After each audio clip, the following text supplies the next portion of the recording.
로마 공화정은 공화정 체제를 유지하며 전쟁과 정복을 통해 지중해 세계를 통합하는 데 성공했습니다. 이 시기는 로마의 정치적, 군사적, 경제적 정점으로 평가되지만 내부적으로는 심각한 사회적 문제들이 쌓여가고 있었습니다. 로마는 외형적으로는 강력한 제국으로 보였으나 그 근본은 위태로운 상황에 처해 있었습니다. 로마의 주요 경제 기반은 농업이었으며 소농이 공화정 초기부터 로마 사회와 군사력의 핵심을 이루었습니다. 그러나 수십 년간 지속된 전쟁과 정복은 이러한 소농 경제의 기반을 흔들었습니다. 전쟁에서 돌아온 병사들은 종종 자신들의 농지를 잃거나 대토지 소유자들에게 헐값에 매각해야 했습니다. 전쟁에서 승리한 로마는 많은 영토를 얻었지만 이로 인해 농촌 지역에서는 농민들이 몰락하고 도시로 유입되는 현상이 가속화되었습니다. 또한 로마의 영토 확장은 노예 경제의 급속한 팽창을 초래했습니다. 정복된 지역에서 수많은 노예들이 로마로 유입되었고 대토지 소유자들은 이를 바탕으로 대규모 농장을 운영하며 더욱 부를 축적했습니다. 이 과정에서 소농들은 경쟁력을 잃고 도시에 몰려들며 무산계급이 급격히 증가했습니다. 반면 부유한 귀족계층은 점차 권력을 독점하며 로마의 정치체제는 빈부격차에 따라 분열되었습니다. 로마의 정치체제는 이 시기에 중대한 도전에 직면했습니다. 원로원은 귀족계층의 이해관계를 대변하며 보수적인 입장을 유지했고 민회와 호민관을 통해 빈민계층이 목소리를 내려고 했으나 권력구조의 한계로 인해 실질적인 변화를 이루지 못했습니다. 이러한 상황에서 그라쿠스 형제가 등장하게 됩니다. 그들의 활동은 단순히 개혁을 넘어서 로마 공화정이 처한 근본적 문제를 드러내는 사건으로 평가됩니다. 로마 공화정이 직면한 가장 심각한 문제 중 하나는 농지 문제였습니다. 로마의 군사체제는 자영농을 기반으로 했습니다. 자영농은 토지를 소유한 농민들로 이들은 병역 의무를 수행하며 로마의 군사적 성공을 가능하게 했습니다. 그러나 오랜 전쟁과 정복의 여파로 자영농 계층은 점차 몰락했습니다. 로마는 정복 과정에서 많은 공공토지아게르 퍼블리쿠스를 확보했지만 이 토지는 법적으로는 국가 소유였음에도 불구하고 사실상 대토지 소유자들이 독점적으로 이용했습니다. 대토지 소유자들은 이 토지에서 노예를 이용한 대규모 농업을 운영하며 막대한 부를 축적했습니다.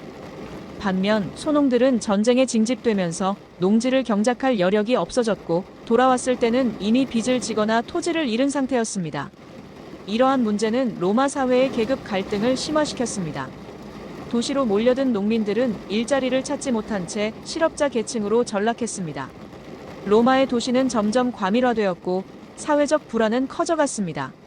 이와 동시에 대토지 소유자들은 정치적 영향력을 강화하며 원로원을 장악하고 자신들의 이해관계를 지키기 위해 개혁을 저지했습니다. 농지 문제는 단순히 경제적 문제가 아니라 로마의 군사적 안정과도 직결된 문제였습니다. 군대는 자영농을 기반으로 운영되었지만 이들의 몰락으로 인해 군사력의 기반이 흔들리기 시작했습니다. 이러한 상황에서 그라쿠스 형제는 농지 문제를 해결하기 위한 개혁을 제안하며 역사 무대에 등장합니다. 티베리우스 그라쿠스는 몰락하는 자영농 계층을 회복하고 로마의 군사적 기반을 강화하기 위해 농지 개혁을 추진했습니다.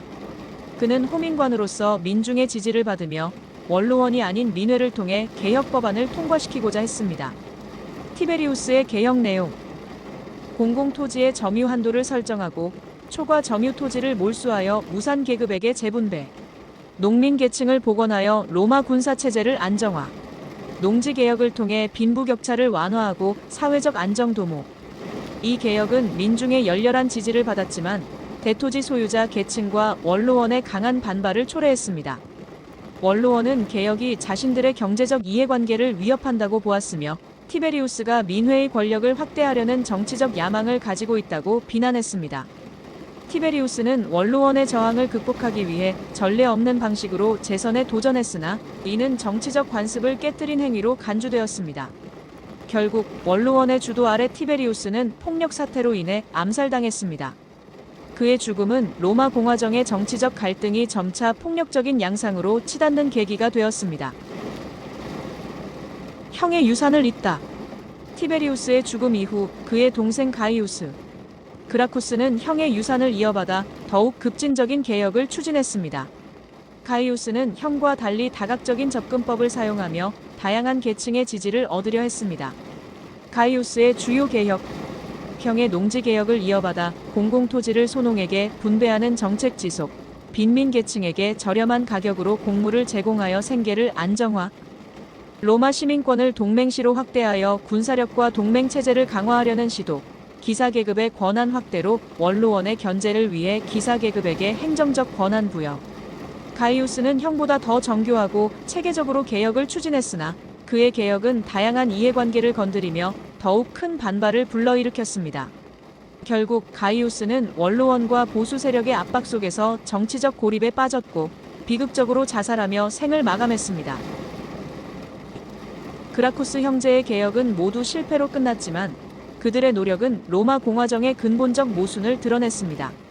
몰락하는 자영농 계층, 심화되는 빈부 격차, 그리고 정치 체제의 경직성은 로마 공화정의 지속 가능성을 위협했습니다. 그들의 죽음은 로마 정치가 점차 폭력적이고 극단적인 방식으로 변화하는 신호탄이었습니다. 그라쿠스 형제의 개혁은 로마 역사에서 중요한 전환점으로 평가됩니다. 이들의 실패는 공화정 체제 내에서 문제를 해결할 수 있는 능력이 한계에 이르렀음을 보여주었고, 이후 로마는 내전과 독재를 거쳐 재정 체제로 전환하게 됩니다. 역사에서 배우는 리더십과 개혁의 딜레마. 시오노 나나미는 그라쿠스 형제의 비극을 통해 정치 개혁의 어려움과 지도자의 고독을 조명합니다. 그들은 이상을 가지고 개혁을 시도했지만 기존 권력 구조의 벽을 넘지 못했습니다. 이는 개인의 의지와 이상만으로는 역사적 흐름을 바꾸기 어렵다는 점을 보여줍니다. 또한 정치적 개혁은 단순히 올바른 목표를 제시하는 것만으로는 부족하며 이를 실현할 수 있는 전략과 동맹, 그리고 사회적 합의가 필수적임을 시사합니다. 그라쿠스 형제의 이야기는 오늘날에도 정치와 사회 개혁에 있어 중요한 교훈을 제공합니다. 기존 질서와의 충돌, 개혁가의 리더십, 그리고 사회적 변화의 필요성은 현대 사회에서도 여전히 유효한 주제입니다. 공화정의 새로운 전환점. 1. 시대적 배경 로마 공화정의 위기와 군사적 도전. 마리우스와 술라의 시대는 로마 공화정이 내적, 외적 위기에 직면했던 격동의 시기였습니다. 그라쿠스 형제의 개혁 실패 이후 로마 사회는 여전히 농지 문제와 계급 갈등, 그리고 정치적 불안정으로 혼란스러웠습니다.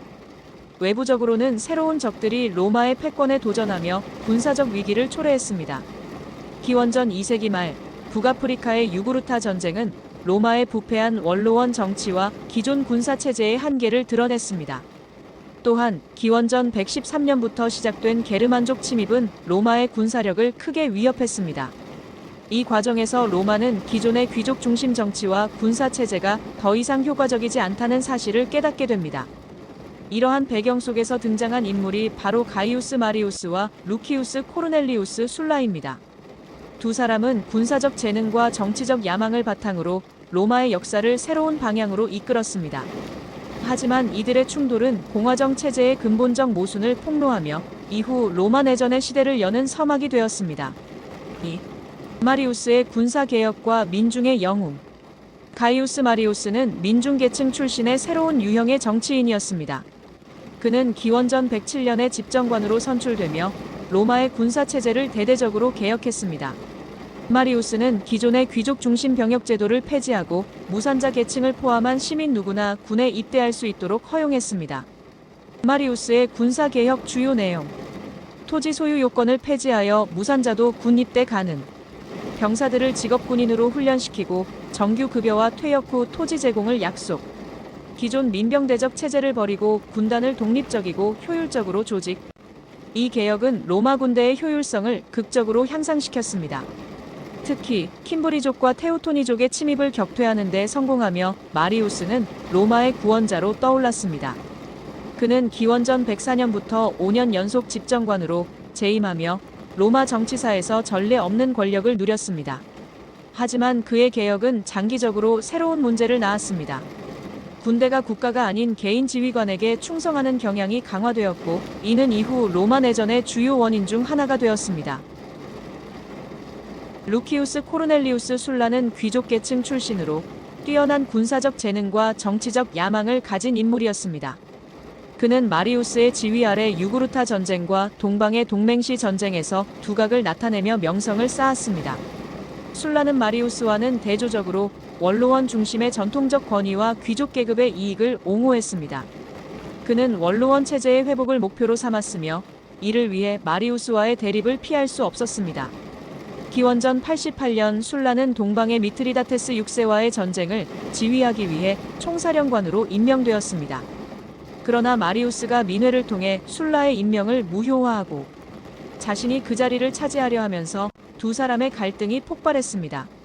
술라는 로마 역사상 최초로 군대를 이끌고 로마로 진격하여 마리우스를 몰아내고 권력을 장악했습니다. 마리우스는 술라가 미트리다테스와의 전쟁에 나선 틈을 타 다시 로마로 돌아와 권력을 되찾으려 했습니다.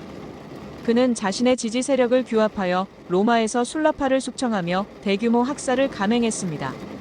그러나 마리우스는 기원전 86년 7번째 집정관에 오르며 로마 정치의 정점에 섰으나 곧 사망했습니다. 술라는 동방에서 승리를 거두고 기원전 82년에 다시 로마로 귀환했습니다.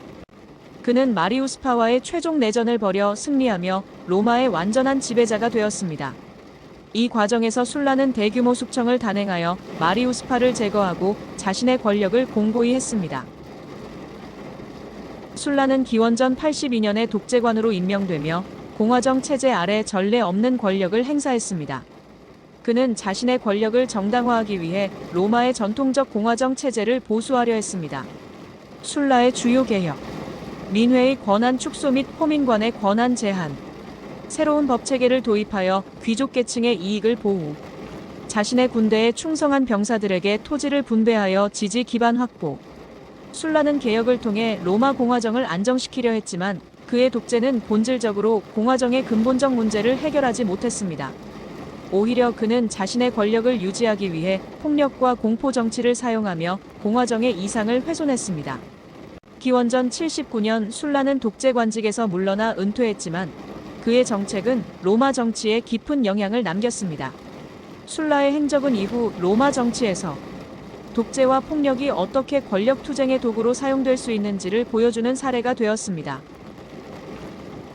마리우스와 술라의 시대는 로마 공화정의 중요한 전환점이었습니다. 이 시기의 주요 사건들은 로마 사회의 구조적 문제와 공화정 체제의 한계를 드러냈습니다. 마리우스의 군사개혁은 로마 군대를 강화했지만 군대가 개인 지휘관에게 충성하게 되는 위험을 초래했습니다. 술라의 독재는 공화정을 복원하려는 시도였지만 결과적으로는 로마 정치에 폭력과 독재의 문화를 심었습니다. 이 시기는 또한 이후 로마 내전의 시대와 율리우스 카이사르, 옥타비아누스와 같은 인물들이 등장하는 배경을 제공합니다. 마리우스와 술라는 로마 공화정의 쇠퇴와 재정의 출현으로 이어지는 길을 열며 로마 역사에서 중요한 교훈을 남겼습니다. 마리우스와 술라의 시대는 단순히 개인의 권력 투쟁이 아니라 공화정 체제의 구조적 모순과 이를 극복하려는 시도, 그리고 그로 인해 발생한 갈등과 변화를 상징합니다. 이들의 이야기는 로마 공화정의 몰락과 새로운 정치 질서의 태동을 이해하는 데 필수적인 요소입니다. 폼페이우스 마그누스는 로마 공화정 말기의 중요한 인물로 그의 경력은 군사적 성공과 정치적 야망으로 점철되어 있습니다. 귀족 출신으로서 그는 젊은 시절부터 군사적 재능을 발휘하며 빠르게 두각을 나타냈습니다. 기원전 83년 술라가 로마로 돌아와 독재자가 되었을 때 폼페이우스는 그의 충성스러운 군사 지휘관으로 활동하며 술라의 권력 기반을 강화하는 데 기여했습니다.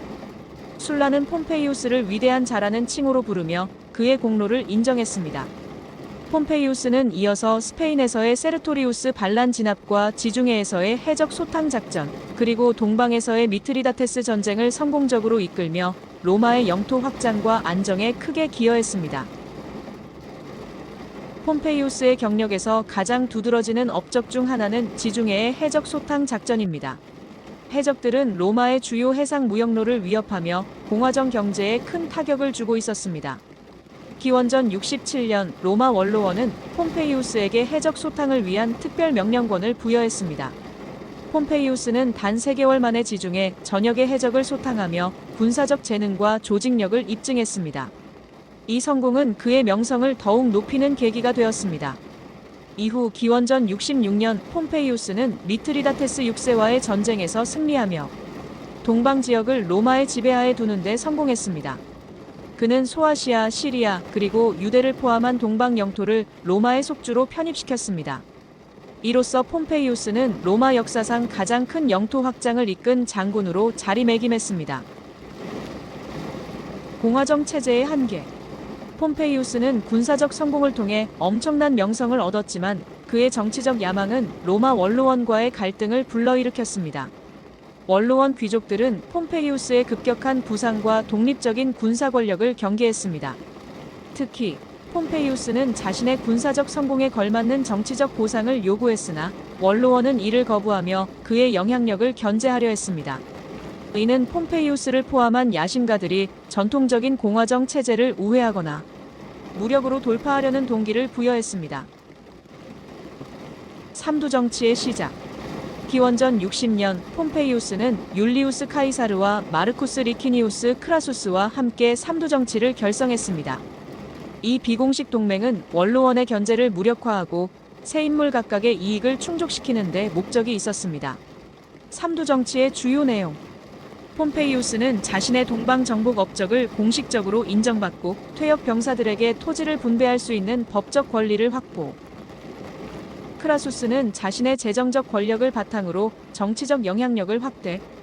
카이사르는 갈리아 원정의 명분과 군사 권력을 얻어 자신의 입지를 강화. 삼두 정치는 초기에는 성공적으로 기능했으나 세 인물 간의 정치적, 개인적 갈등으로 인해 점차 균열이 생기기 시작했습니다. 내전의 서막. 삼두 정치가 붕괴한 후 폼페이우스와 카이사르의 대립은 공화정 말기의 정치적 혼란을 심화시켰습니다. 폼페이우스는 점차 원로원 귀족들과 손잡고 카이사르를 견제하려 했습니다. 한편 카이사르는 갈리아 원정을 통해 막대한 부와 군사적 기반을 확보하며 자신의 세력을 확장했습니다. 기원전 49년 카이사르가 루비콘강을 건너며 내전이 본격적으로 시작되었습니다. 폼페이우스는 원로원의 지지를 받아 로마를 떠나 동방으로 피신했지만 카이사르의 공격에 밀려 기원전 48년 파르살루스 전투에서 결정적으로 패배했습니다. 이후 폼페이우스는 이집트로 도피했으나 이집트 왕정에 의해 암살당하며 생을 마감했습니다. 폼페이우스의 시대는 로마 공화정의 구조적 한계와 몰락을 여실히 보여줍니다. 그의 군사적 성공과 정치적 야망은 공화정 체제를 압박했고 이는 카이사르와의 대립으로 이어지며 로마 내전의 도화선이 되었습니다. 폼페이우스는 로마를 확장하고 강력한 군사적 지도자로 활약했지만 그의 정치적 미숙함과 타협 부족은 결국 공화정을 위기로 몰아넣는 데 일조했습니다. 폼페이우스와 카이사르의 충돌은 공화정의 붕괴와 재정, 로마의 탄생을 예고하며 로마 역사에서 중요한 전환점으로 남았습니다.